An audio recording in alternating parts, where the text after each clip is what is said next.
Mengapa penting bagi sebuah organisasi untuk memiliki budaya yang kuat? Itu pertanyaan besar. Kenapa perusahaan harus memiliki budaya yang kuat? Ya, jawabannya adalah bahwa salah satu alasan adalah bahwa jika ada sebuah organisasi yang memiliki budaya kuat, para karyawan tentunya akan memberikan kesetiaan yang lebih besar ketimbang para karyawan dalam organisasi yang memiliki budaya yang lemah. Nah, dari sebuah penelitian terungkap juga bahwa budaya organisasi yang kuat itu cenderung memperlihatkan hubungan dengan kinerja organisasi yang baik atau perusahaan. Dan tidak sulit untuk memahami hal ini.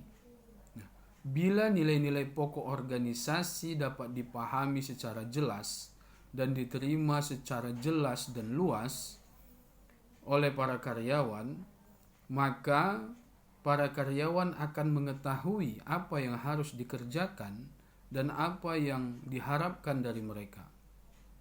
Sehingga memang mereka selalu dapat bertindak dengan cepat untuk mengatasi berbagai permasalahan. Namun, budaya yang kuat juga memiliki satu kelemahan. Budaya organisasi yang kuat itu cenderung menghambat para karyawan untuk berani mencoba cara-cara baru. Artinya yang terutama dibutuhkan dalam menghadapi situasi yang berubah cepat. Kemudian ada juga yang harus kita pahami bahwa dari mana budaya itu lahir. Bagaimana budaya itu bisa tumbuh serta berkembang. Pertanyaan ini bisa kita jawab dengan mengetahui bagaimana sebenarnya falsafah dari pendiri perusahaan atau organisasi itu. Karena budaya organisasi yang diterapkan di dalam satu perusahaan ini bergantung kepada bagaimana falsafah pendirinya dalam membangun, dalam keinginan mereka menjalankan perusahaan itu. Baru setelah falsafah itu diketahui, tentu kita akan mencari atau menseleksi karyawan yang sesuai dengan kebutuhan perusahaan. Kemudian dalam manajemen puncak dilakukanlah suatu upaya sosialisasi kepada mereka tentang bagaimana nilai-nilai dan prinsip di perusahaan tersebut. Nah, inilah yang menjadikan akhirnya lahirlah sebuah budaya organisasi. Sosialisasi yang dimaksud di sini diartikan sebagai sebuah proses yang membantu para karyawan baru dalam memahami dan menyesuaikan diri dengan budaya organisasi. Selanjutnya, ya, ada juga pertanyaan. Pertanyaannya begini, bagaimana cara karyawan mempelajari budaya organisasi dalam suatu perusahaan? Untuk menjawab itu, ada 4 hal yang bisa kita berikan. Yang pertama, karyawan itu bisa belajar budaya organisasi di perusahaan di tempat dia bekerja dengan cara mendengarkan cerita atau kisah-kisah. Cerita atau kisah-kisah apa?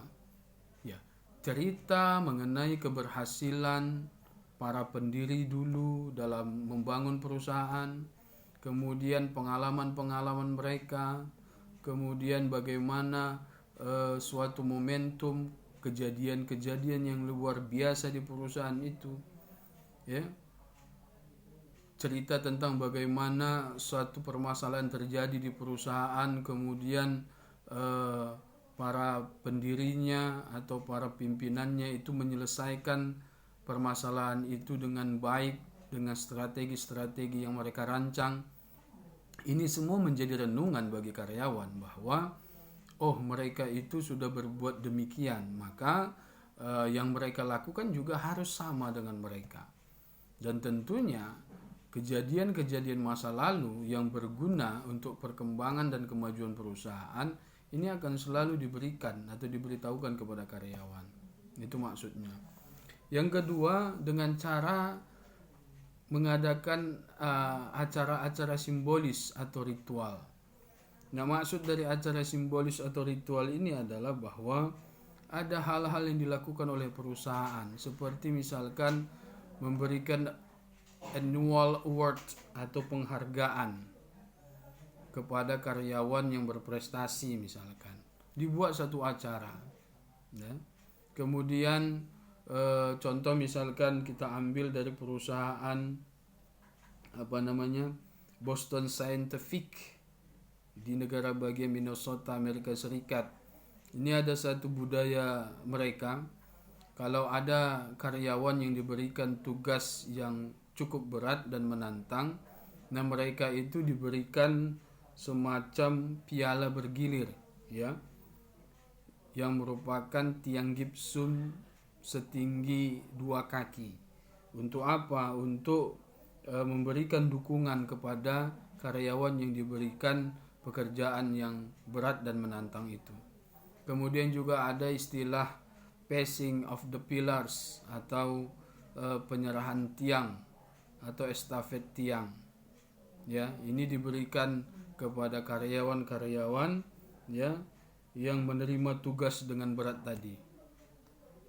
Nah, artinya dengan perusahaan itu membuat suatu acara-acara simbolis atau ritual, ini akan mengajarkan kepada mereka mengenai budaya-budaya di perusahaan itu. Gitu. Ini disampaikan oleh para pimpinan kepada mereka. Misalkan annual award tadi atau pemberian penghargaan tadi, tentunya ini akan memberikan pelajaran kepada karyawan mengenai budaya menghargai pekerjaan seseorang. Ya, makanya perusahaan buat itu. Yang ketiga, simbol-simbol kebendaan. Ketika kita masuk dalam satu perusahaan, kita melihat berbagai macam bentuk di kantor itu ada bangunan-bangunan, kemudian ada artefak, ada simbol-simbol kebendaan yang menceritakan tentang bagaimana budaya mereka. Ya. Jadi contoh misalkan perusahaan itu menentukan bagaimana jenis pakaian perusahaan karyawan itu ketika menjalankan tugasnya.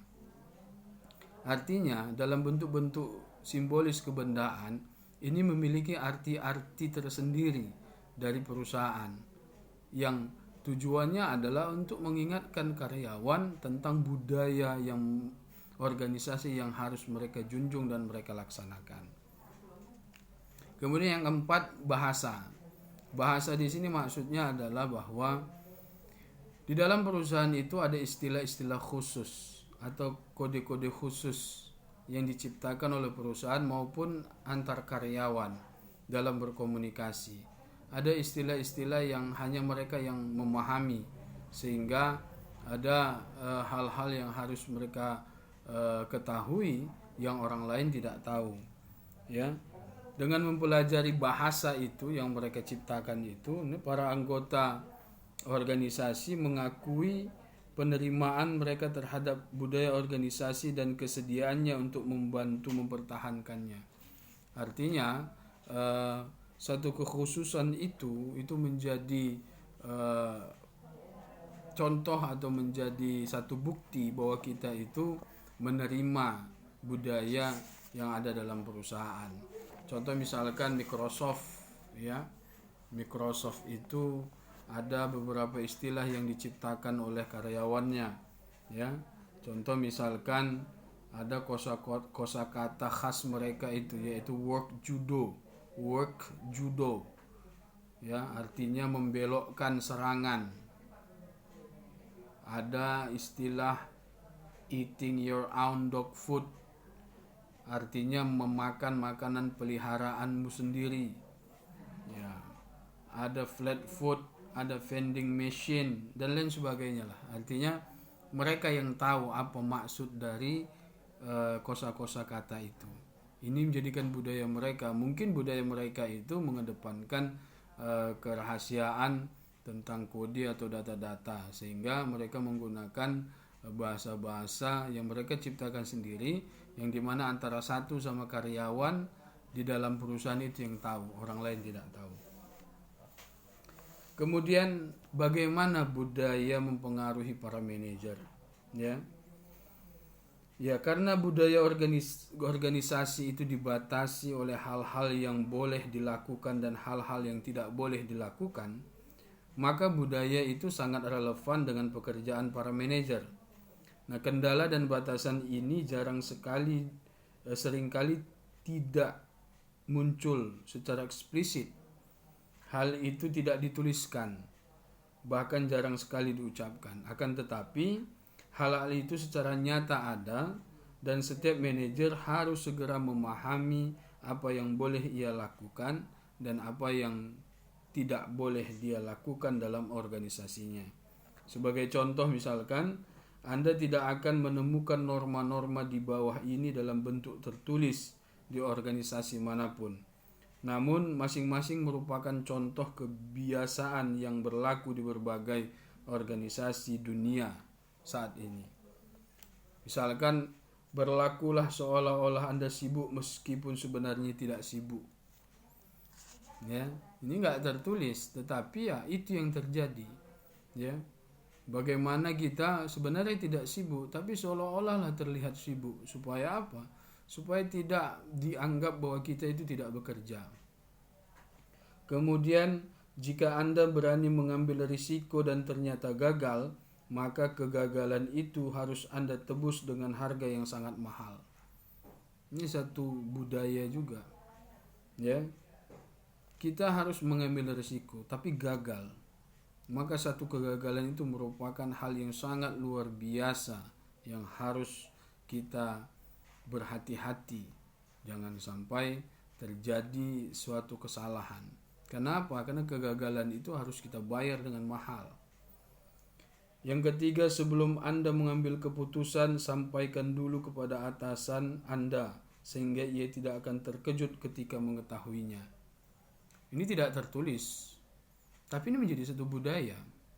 Ya, kalau kita ingin melakukan sesuatu atau mengambil kebijakan sesuatu di mana kita masih memiliki pimpinan, maka memang sudah seharusnya kita melapor terlebih dahulu kepada pimpinan. Jangan sampai apa yang kita lakukan tidak diketahui pimpinan dan akhirnya pimpinan terkejut. Kalau berhasil tidak ada masalah, tapi kalau gagal maka pimpinan juga akan menerima kegagalan itu, padahal dia tidak tahu. Nah, selanjutnya kita hanya perlu membuat produk sebaik apa yang dibuat oleh para pesaing. Ya, ini satu kebudayaan yang yang standar ya. Jadi orientasinya itu pesaing. Jadi kita berbuat sesuatu ya sebaik apa yang dibuat pesaing. Kemudian hal-hal yang menjadikan kita sukses di masa lalu akan menjadikan kita juga sukses di masa depan. Ya, kalimat-kalimat ini tidak tertulis, tetapi setiap karyawan harus tahu bahwa kesuksesan masa lalu ya akan menjadikan kita juga sukses di masa depan. Yang terakhir, jika Anda ingin naik sampai ke puncak di sini, Anda harus mampu menjadi pemain tim. Artinya adalah bahwa jika kita ingin berhasil, maka kerjasama adalah sesuatu yang harus sangat kita perhatikan. Karena menjadi salah satu pemain dalam tim itu akan membawa kita kepada satu keberhasilan ketimbang kita melakukan secara individual. Ya, karena manusia tidak bisa bekerja tanpa bantuan orang lain. Maka pekerjaan secara tim itu akan lebih baik hasilnya ketimbang pekerjaan dengan individual. Karena manusia tidak selamanya bisa mengerjakan sesuatu itu dengan sendirinya. Oke, baik. Kemudian di dalam penciptaan budaya ada beberapa budaya yang harus diciptakan. Yang pertama, menciptakan budaya yang beretika. Ya. Budaya organisasi yang paling mungkin menegakkan standar etika yang tinggi di kalangan para anggota organisasi adalah budaya yang memberikan toleransi tinggi terhadap risiko memberi ruang bagi agresivitas yang rendah atau sedang-sedang saja, dan memberi penekanan yang sama kuat pada hasil maupun proses. Manajemen dalam organisasi atau dengan budaya semacam ini akan mendukung keberanian mengambil risiko dan berinovasi, tidak akan mendorong maupun terdorong untuk menciptakan iklim persaingan yang berlebihan dan tidak sehat, serta akan mempertimbangkan bagaimana sasaran dicapai selain sasaran apa yang dicapai. Ya, budaya itu harus beretika, tidak boleh tidak beretika. Contoh dalam persaingan dunia usaha, persaingan pemasaran dan lain sebagainya. Budaya yang harus kita terapkan di dalam perusahaan itu adalah budaya yang beretika, tidak menghalalkan segala cara, memberikan toleransi yang tinggi terhadap risiko. Artinya apa? Jangan sampai kita untuk menghindari risiko, kita itu melakukan sesuatu yang tidak dibenarkan kepada orang lain. Maka budaya yang beretika itu sangat diperlukan di dalam suatu perusahaan. Kemudian menciptakan budaya inovatif. Ya. Maaf, sebelumnya saya sampaikan ada beberapa hal poin penting di dalam budaya beretika. Apa saja poin-poin itu? Yang pertama, budaya yang beretika itu di mana pimpinannya memberikan tauladan secara nyata dan jelas kepada bawahannya. Ya. Yang kedua, komunikasikan keinginan-keinginan Anda ketika etika kerja secara jelas.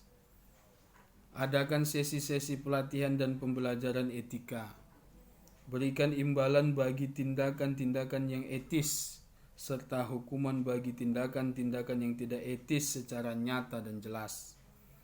Kemudian buatlah bentuk mekanisme perlindungan bagi para karyawan agar mereka dapat menyuarakan keprihatinannya tentang masalah-masalah etika secara bebas dan melaporkan tindakan-tindakan pelanggaran etika tanpa rasa takut. Lalu tadi budaya menciptakan inovasi, ya. Budaya menciptakan inovasi atau budaya yang inovatif menurut seorang peneliti manajemen asal Swedia yang bernama Goran Ekvall, budaya inovatif itu umumnya memiliki ciri-ciri sebagai berikut katanya. Yang pertama, tantangan dan keterlibatan. Apakah para karyawan terlibat dalam atau termotivasi oleh dan berkomitmen pada sasaran jangka panjang serta kesuksesan perusahaan? Yang kedua, kebebasan. Pertanyaannya, dapatkah para karyawan mendefinisikan pekerjaannya sendiri secara independen, pendapat secara bebas, dan mengambil inisiatif dalam berbagai aktivitas kerja mereka? Kemudian kepercayaan dan keterbukaan, waktu bagi gagasan, keceriaan atau humor, penyelesaian konflik, silang pendapat, dan pengambilan risiko. Ya. Ini ciri-ciri budaya yang inovasi, yang inovatif.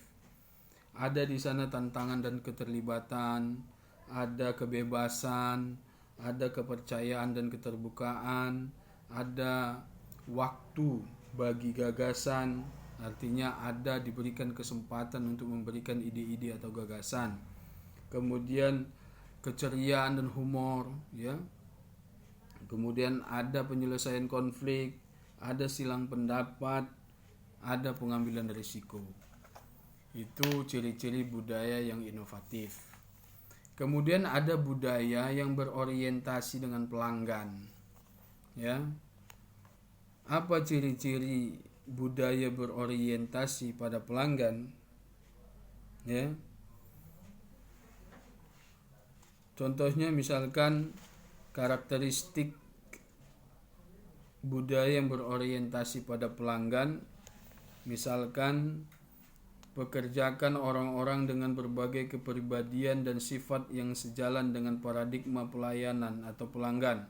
Artinya bersahabat, penuh perhatian, antusias, sabar, mampu menjadi pendengar yang baik. Ini berarti orientasinya pelanggan. Gitu, memberikanlah pokoknya pelayanan yang baik bagi pelanggan. Ya. Jadi menciptakan budaya berorientasi pelanggan itu sejatinya adalah bagaimana menciptakan pelayanan yang prima atau pelayanan yang baik bagi pelanggan. Karena banyak kita tahu, Anda juga udah tahu mengenai status pelanggan. Bahkan ada istilah yang mengatakan pelanggan adalah raja atau konsumen adalah raja. Ini maksudnya seperti ini. Ya, bahwa perusahaan itu harus orientasinya pelanggan. Bagaimana membuat pelanggan itu senang, bagaimana pelanggan itu akan selalu mengingat kita sebagai suatu perusahaan atau organisasi yang mereka berpendapat bahwa perusahaan ini benar-benar peduli kepada pelanggan. Maka banyaklah hal-hal yang dibuat untuk kepentingan pelanggan.